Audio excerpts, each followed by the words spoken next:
mendengar seruan hatiku, tak pernah kau lepaskan dari kasihmu. Lewat lembah kelam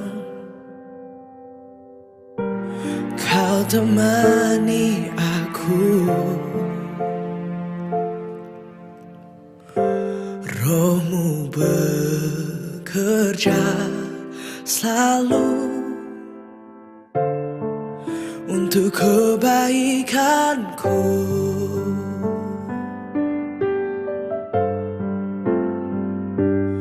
Mengalir kuasa dari tempat maha tinggi, Bapa kekal mulia, kau hadir di sini, memulihkan hati, menyembuhkan yang terluka. Ku kan tenang bersamamu, Bapa.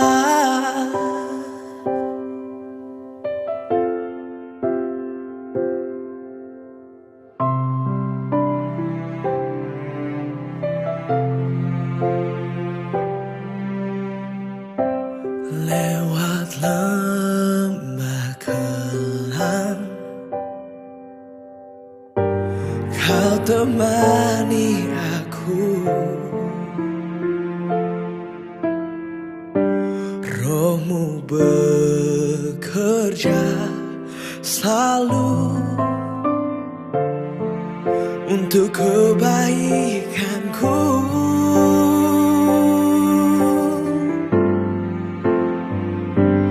Mengalir kuasa dari tempat maha tinggi, Bapa kekal mulia, kau hadir di sini, memulihkan hati, menyembuhkan yang terluka.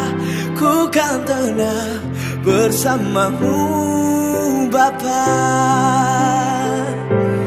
Mengalir kuasa dari tempat maha tinggi, Bapa kekal mulia, kau hadir di sini, memulihkan hati, menyembuhkan yang terluka. Ku kan tenang bersamamu, Bapa.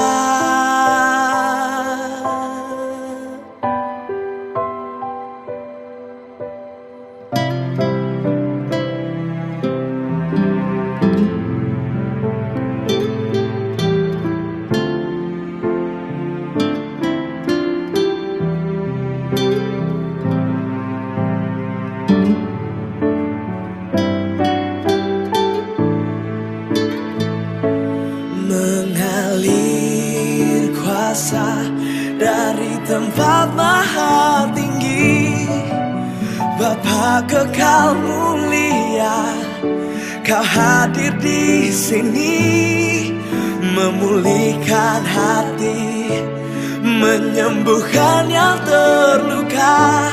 Ku kan tenang bersamamu, Bapa. Ku kan tenang bersamamu, Bapa.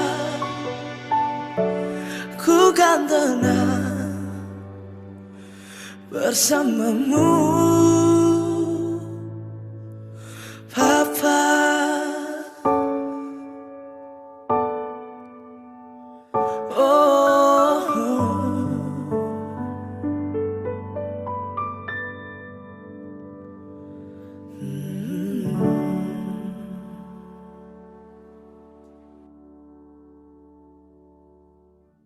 Shalom Bapak Ibu Saudara yang dikasihi Tuhan. Sebelum mendengarkan firman, mari kita lebih dahulu berdoa. Bapa di surga, kami mengucapkan syukur kepadamu Terima kasih kalau pada hari ini kami kembali dapat beribadah secara online. Dan kalau sebentar kami akan merenungkan firman-Mu, kami mohon pengurapan Tuhan. Urapi hamba ya Bapa, kiranya benih firman-Mu boleh tertanam dalam hati kami semua. Kami serahkan dari awal sampai akhir, jauhkan dari segala gangguan. Dalam nama Tuhan Yesus kami berdoa. Amin. Sekali lagi shalom Bapak Ibu yang dikasihi Tuhan. Mari pada hari ini kita akan membaca dari kitab Mazmur pasal yang ke-23 ayat 1 sampai dengan ayat yang ke-6. Ya, ayat-ayat yang sudah sangat terkenal. Tuhan gembalaku yang baik. Mazmur Daud. Tuhan adalah gembalaku, takkan kekurangan aku. Ia membaringkan aku di padang yang berumput hijau. Ia membimbing aku ke air yang tenang. Ia menyegarkan jiwaku. Ia menuntun aku di jalan yang benar oleh karena namanya. Sekalipun aku berjalan dalam lembah kekelaman, aku tidak takut bahaya. Sebab engkau besertaku, gadamu dan tongkatmu itulah yang menghibur aku. Engkau menyediakan hidangan bagiku di hadapan lawanku. Engkau mengurapi kepalaku dengan minyak. Pialaku penuh melimpah. Kebajikan dan kemurahan belaka akan mengikuti aku seumur hidupku. Dan aku akan diam dalam rumah Tuhan sepanjang masa. Bapak Ibu Saudara yang dikasihi Tuhan, Mazmur Daud ini merupakan kesaksian hidup. Ya, karena Daud juga seorang gembala.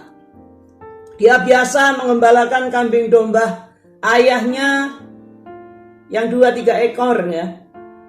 Dan ternyata Daud menganggap bahwa Allah yang disembah oleh nenek moyangnya Abraham, Ishak, dan Yakub adalah juga gembalanya secara pribadi.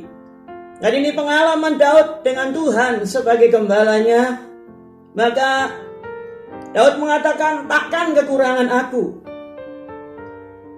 Kalau kita jadikan Tuhan itu sebagai gembala kita secara pribadi, maka kita tidak akan kekurangan. Yang pertama, tidak akan kekurangan makanan dan minuman. Ayat 2 tadi mengatakan, ia membaringkan aku di padang yang berumput hijau. Ia membimbing aku ke air yang tenang. Nah, saudara-saudara, Tuhan Yesus juga mengingatkan murid-muridnya supaya tidak mengkhawatirkan apa yang dimakan, diminum, bahkan apa yang dipakai. Jadi semua kebutuhan pokok sehari-hari. Karena Bapa di surga itu tahu kalau kita membutuhkan. Dan dalam pelayanan juga Tuhan Yesus selalu mempertimbangkan daya tahan dari pengikut-pengikutnya, ya, masalah makanan. Tuhan tidak mau pengikutnya sampai rebah oleh karena lapar. Markus pasal yang ke-8 ayat 1 sampai dengan ayat yang ke-3. Pada waktu itu ada pula orang banyak di situ yang besar jumlahnya, dan karena mereka tidak mempunyai makanan, Yesus memanggil murid-muridnya dan berkata, hatiku tergerak oleh belas kasihan kepada orang banyak ini. Sudah 3 hari mereka mengikuti aku dan mereka tidak mempunyai makanan. Dan jika mereka kusuruh pulang ke rumahnya dengan lapar, mereka akan rebah di jalan, sebab ada yang datang dari jauh. Jadi saudara-saudara, orang yang mengikuti Yesus itu diperhatikan, mendapatkan perhatian secara pribadi, termasuk kekuatannya, ya, daya tahannya. Orang itu datang dari jauh atau tidak. Tuhan Yesus tidak mau menyuruh mereka pulang dengan lapar, karena Tuhan Yesus tidak mau mereka itu sampai rebah di jalan oleh karena kelaparan. Jadi mari kita yakin bahwa Tuhan itu tahu ketahanan kita menahan lapar. Tidak akan dibiarkan sampai pingsan. Ya, saudara-saudara. Kadang-kadang mungkin sesekali dibiarkan lapar, ya saudara-saudara. Tetapi tidak akan sampai membahayakan. Yang kedua, tidak kekurangan kesegaran. Ia menyegarkan jiwaku. Gembala yang baik menyegarkan jiwa. Saudara, kalau kita dekat dengan Tuhan Yesus, maka jiwa kita akan sejahtera. Ya, seperti pohon yang ditanam di tepi aliran air, itu akan selalu segar, tidak akan layu daunnya, akan terus menghasilkan buah pada musimnya. Ya, hari-hari ini penting untuk memiliki kesegaran jiwa. Tuhan Yesus mengundang mereka yang letih lesu, yang berbeban berat untuk datang kepadanya. Karena Tuhan Yesus akan memberikan kelegaan, saudara-saudara. Ya, itu yang diberikan oleh gembala kita, gembala agung segala domba. Yang ketiga adalah tidak kekurangan tuntunan. Tidak akan kekurangan tuntunan. Ia menuntun aku di jalan yang benar oleh karena namanya. Tuhan Yesus gembala yang baik selalu memimpin, ya, menuntun, mengarahkan. Selalu mau bahwa domba-dombanya itu berjalan di jalan yang benar. Tidak akan membiarkan domba-dombanya tersesat. Tidak akan membiarkan domba-dombanya celaka. Oleh karena namanya. Nah, saudara-saudara, dia tidak pernah menyesatkan. Iblis itu yang selalu menyesatkan, ya, selalu mau mencelakakan. Kerjaannya hanya mencuri, membunuh dan membinasakan. Nah, itu iblis, saudara-saudara. Iblis selalu ingin kalau manusia itu tersesat. Tetapi orang yang menjadikan Yesus sebagai gembalanya tidak akan kekurangan petunjuk, tidak akan kekurangan bimbingan. Ya, dia menuntun kita di jalan yang benar oleh karena namanya. Yang berikutnya, yang keempat, tidak akan kekurangan keberanian menghadapi apapun. Ayat yang keempat dan ayat yang kelima. Sekalipun aku berjalan dalam lembah kekelaman, aku tidak takut bahaya, sebab engkau besertaku. Gadamu dan tongkatmu itulah yang menghibur aku. Engkau menyediakan hidangan bagiku di hadapan lawanku. Engkau mengurapi kepalaku dengan minyak, pialaku penuh melimpah. Di saudara-saudara, sekalipun berjalan dalam lembah kekelaman, terjemahan yang lama, sekalipun berjalan dalam lembah bayang maut, ya, dalam lembah bayang-bayang maut. Jadi ada bayangan kematian gitu ya, saudara-saudara. Seperti yang terjadi pada hari-hari ini. Banyak sekali berita-berita yang menyedihkan, ya, sakit. Bahkan ada berita-berita kematian. Nah, saudara-saudara, Daud mengatakan, aku tidak takut bahaya. Ya, saya berharap supaya kita tidak mengartikan dengan salah, ya, ayat ini. Jangan ditafsirkan salah. Ya, jangan pikir bahwa aku mau seperti Daud, aku tidak takut bahaya, nggak usah pakai masker. Oh, tidak seperti itu ya, saudara-saudara. Kita sebagai orang yang percaya kepada Tuhan Yesus, Tuhan Yesus itu selalu menekankan tunduk pada otoritas, mentaati perintah, ya, mentaati aturan. Tuhan Yesus itu selalu menekankan begitu. Ya, kita tetap harus mengikuti aturan-aturan yang dibuat oleh pemerintah. Kalau tidak boleh melakukan aktivitas, ya mari kita tidak lakukan. Ya, tidak boleh berkerumun, mari kita tidak berkerumun. Harus pakai masker, mari kita pakai masker ya, saudara-saudara. Harus double masker, rangkap. Mari kita lakukan. Ya, tidak takut bahaya bukan berarti nekat. Saudara-saudara, tidak takut bahaya itu artinya tidak dikuasai oleh roh ketakutan. Kalau kita mengartikan tidak takut bahaya, kemudian kita tidak lagi mengikuti protokol kesehatan, itu artinya kita egois, saudara-saudara. Ya, mungkin saudara itu kuat, tetapi bagaimana dengan yang lain? Ya, itu mesti dipikirkan. Karena kita tidak hidup hanya untuk diri sendiri. Ya, tetapi kita lihat bahwa di sekitar kita itu akan punya pengaruh, akan mempengaruhi juga kalau kita melakukan hal-hal yang sebenarnya tidak boleh, tidak seharusnya kita lakukan. Ya, jadi mari tetap dengan protokol kesehatan ya saudara-saudara. Tetap dengan protokol kesehatan. Tetapi tidak dikuasai oleh ketakutan. Ya, menghadapi apapun juga, ya termasuk musuh-musuh ya, masalah-masalah. Engkau menyediakan hidangan bagiku di hadapan lawanku. Ya, atau sebelumnya tadi ya saudara, mengapa tidak boleh takut bahaya? Karena Tuhan itu beserta kita, sebab engkau besertaku.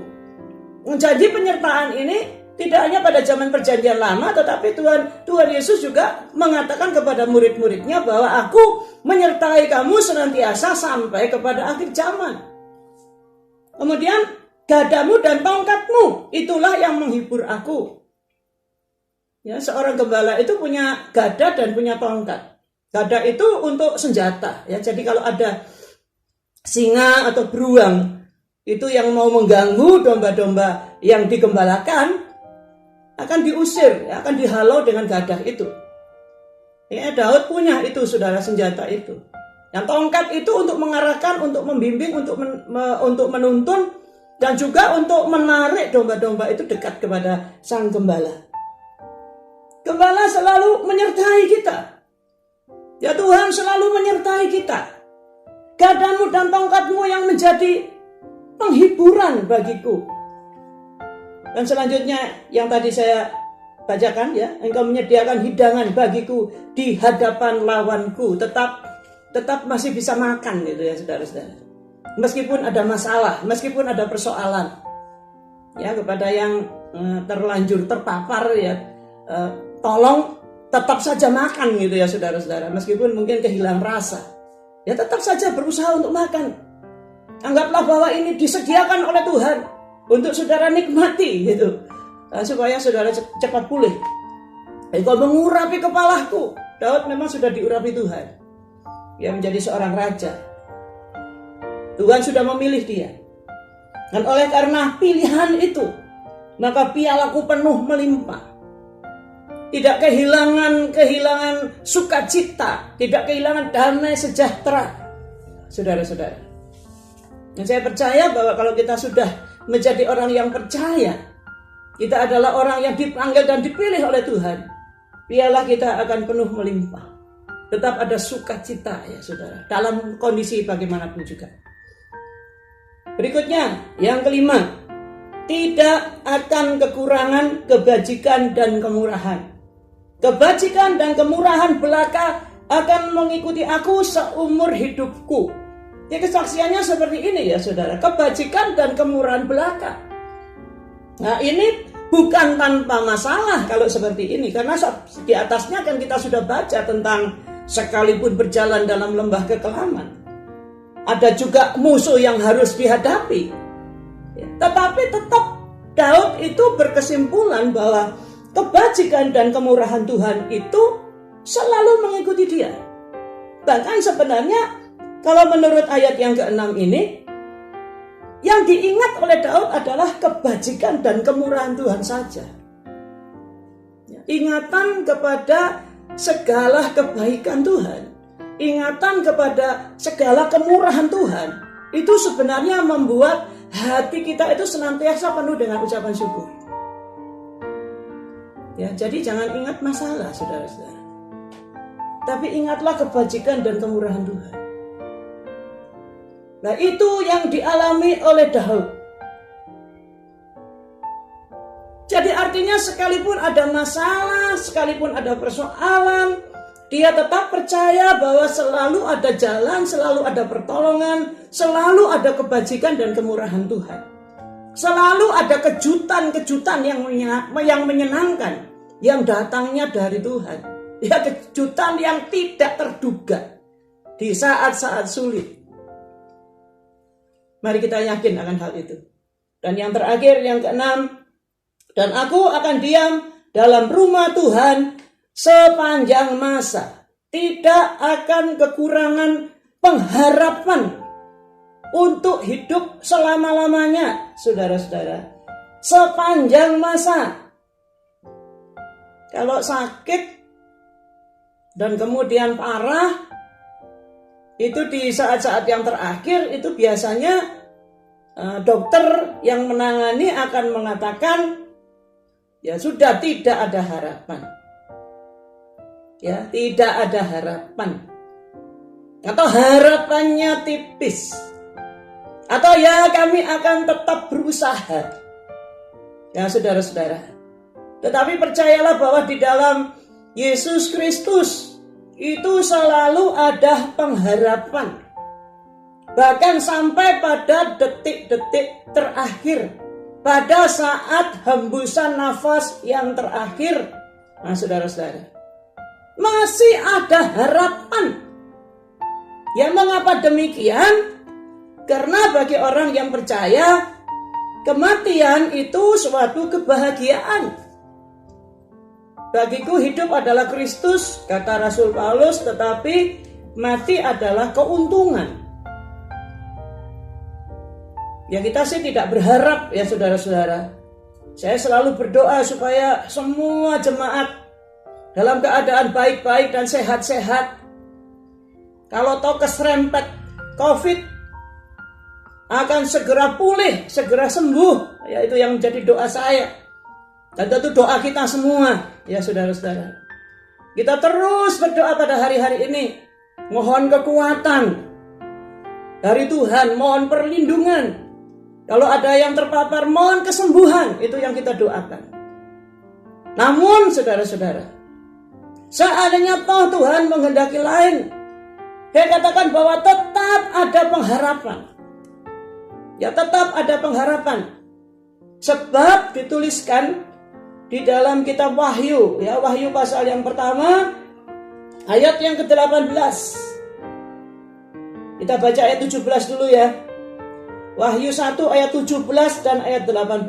Ketika aku melihat dia, tersungkurlah aku di depan kakinya, sama seperti orang yang mati. Tetapi ia meletakkan tangan kanannya di atasku, lalu berkata, jangan takut. Aku adalah yang awal dan yang akhir dan yang hidup. Aku telah mati, namun lihatlah aku hidup sampai selama-lamanya. Dan aku memegang segala kunci maut dan kerajaan maut. Ya ini kata-kata dari Tuhan Yesus kepada murid yang dikasihi yang namanya Yohanes, saudara-saudara. Yang pada waktu itu ada di Pulau Patmos. Yesus ini mengatakan bahwa aku memegang segala kunci maut dan kerajaan maut. Jadi artinya, kalau mati itu ketemu dengan Tuhan Yesus.